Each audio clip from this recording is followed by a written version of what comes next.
ইখলাস করি তিনবার। বিসমিল্লাহির রহমানির রহিম।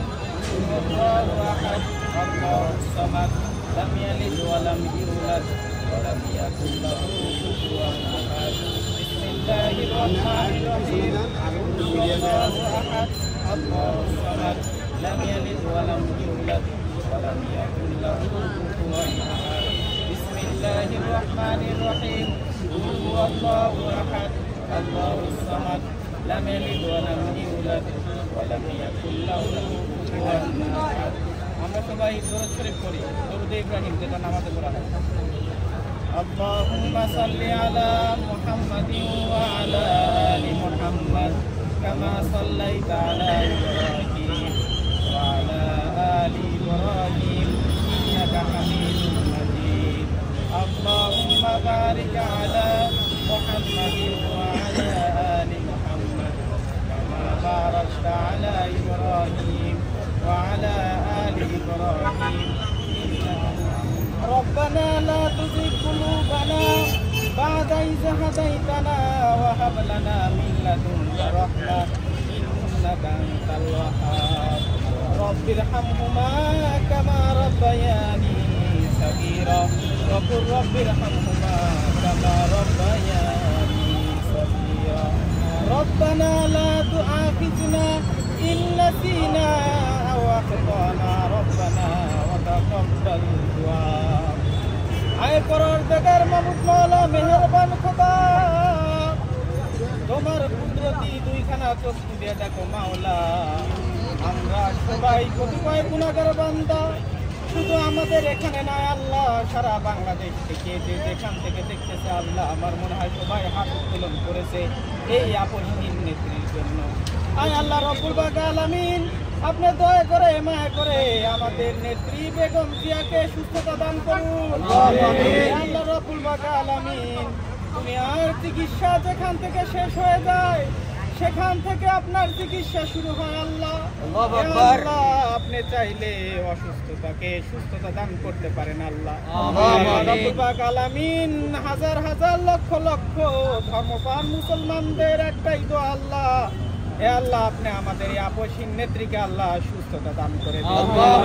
আল্লাহ রব্বুল আলামিন, আপনি জানেন মাওলা, তিনি যে নির্যাতিত ছিল, হে আল্লাহ তিনি যেই পরিমাণ নিপীড়িত ছিলেন আল্লাহ, তার আর কোনো পরীক্ষা নিয়েন না আল্লাহ, এই শেষ বয়সে এসে আপনি তাকে সুস্থতা দান করুন। আল্লাহ রাব্বুল আলামিন, আপনি তাকে শিফায়ে কামিলা আজেলা দান করুন। আল্লাহ রাব্বুল আলামিন, আমাদের বাংলাদেশের একজন আইডল নারী নেত্রী আল্লাহ, হে আল্লাহ রাব্বুল আলামিন, তাকে আপনি আমাদের মাঝ থেকে এভাবে নিয়ে যান না আল্লাহ রাব্বুল আলামিন। আপনার কাছে আমরা লক্ষ লক্ষ মানুষ, হে আল্লাহ কোটি কোটি মুসলমান আল্লাহ, দুইখানা হাত উত্তোলন করে বলি আল্লাহ আপনি আমাদের দোয়াখানি কবুল আর মঞ্জুর করে নিন। আল্লাহ রাব্বুল আলামিন, তিনি যেন সুস্থ হয়ে মাওলা আবার আমাদের মাঝে ফিরে আসেন আল্লাহ, সেই তৌফিক দান করুন। আল্লাহ রাব্বুল আলামিন, আপনি আমাদের এই দেশে আল্লাহ যে দুর্যোগ, যেই পরিমাণ আল্লাহ আমাদের দেশের ভেতরে যেই পরিমাণ কিছু চলতেছে, যাহা কিছু আমাদের দেশের ভিতরে ক্ষতি হয় আল্লাহ, যারা আমাদের এই দেশটাকে শান্তির দিকে ঠেলে দিচ্ছে আল্লাহ, তাদের সবাইকে আপনি ধ্বংস করে দিন। আল্লাহ রাব্বুল আলামিন, পরিশেষে একটা কথাই জানাতে চাই, আপনার উপরে কোনো হাকিম নাই, আপনার উপরে কোনো ডাক্তার নাই মাওলা, হে আল্লাহ আপনি আমাদের নেত্রীকে শিফায়ে কামিলা আজেলা দান করুন। সাল্লাল্লাহু তাআলা আলা খায়রি খালকিহি মুহাম্মাদিন ওয়া আলিহি আসহাবিহি আজমাইন ওয়ারহামনা মাহুম বিরহমাতিকা ইয়া আরহামার রাহিম। লা ইলাহা ইল্লাল্লাহ। আপনারা জানেন বাংলাদেশ আজকে একটা চরম সংকটময় মুহূর্ত পার করছে। জননেত্রী দেশনেত্রী বেগম খালেদা জিয়া শুধু বিএনপির একার সম্পদ ছিল না, এবং উনি শুধু বিএনপির একার সম্পদও না, উনি আমাদের দেশের সম্পদ, রাষ্ট্রীয় সম্পদ। ওনার মতো অভিভাবক সহজে আমরা আর পাবো কিনা সন্দেহ আছে। আজ পর্যন্ত সেই নেতৃত্ব, সেই আপসহীন নেতৃত্ব এখন পর্যন্ত বাংলাদেশে আর আমরা নেক্সট তৈরি হতে দেখিনি। ইভেন কি ওনার ছেলেকেও দেখিনি যে সেই আপসহীন নেতৃত্ব তৈরি করেছেন সে।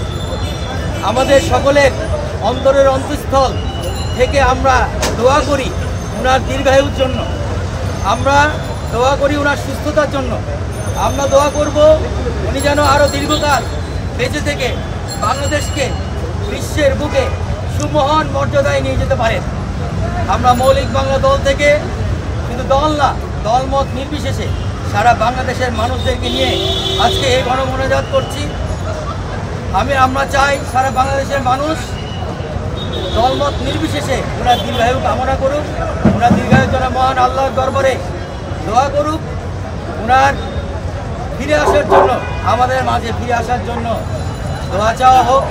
এখন আমাদের মধ্যে দোয়া করবেন, আপনারা সবাই এই দোয়ায় শরীক হবেন এবং মিডিয়ার মাধ্যমে এই দোয়া বাংলাদেশের প্রতি স্তরের প্রতি কোনায় কোনায় পৌঁছে দিবেন, যেন প্রত্যেকটা মানুষ এই দোয়া থেকে উদ্বুদ্ধ হয়ে তার জন্য দোয়া করে, তার দীর্ঘায়ু আল্লাহ যেন দান করে, তাকে আমাদের মাঝে যেন আবার ফিরিয়ে দেয় সুস্থভাবে।